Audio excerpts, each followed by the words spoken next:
মাটির সঙ্গে যে মিশানো দানাটা, এটাই জল ঠল আমার কিছু দিতে হবে না, বৃষ্টি হলে আর জল লাগবে না, এমনি হয়ে যাবে। হয়ে গেল। আশা করি আপনাদের এই রেসিপিগুলি খুব ভালো লাগবে, কারণ যারা আপনারা ছাদে থাকেন তারা কিন্তু এইভাবে গাছ লাগাতে পারেন, শখ থাকলে কোনো অসুবিধা নেই। 100 টাকা জুড়ি।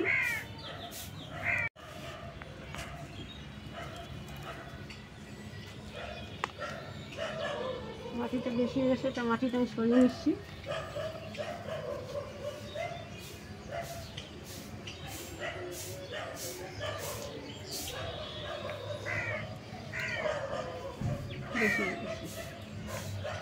জল ফল কিচ্ছু দিতে হবে না, এমনি হয়ে যাবে এই গাছগুলো।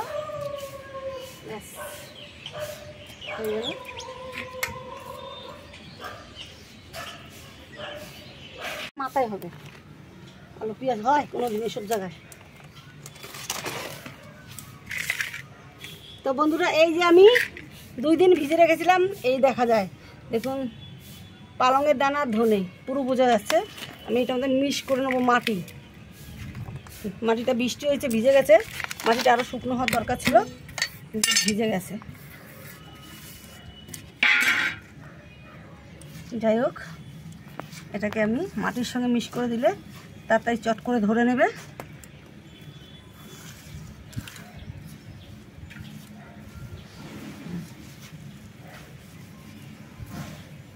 এবারে আমি ছড়িয়ে দেবো, থালার মধ্যে তুলে নিচ্ছি। এই ধরো, এইভাবে আমি ছড়িয়ে দেবো সব জায়গায় যেন ওঠে। তো কতদিনে গাছটা উঠবে সেটা আমি বলে দেবো, দেখাবো কয়দিন হলো।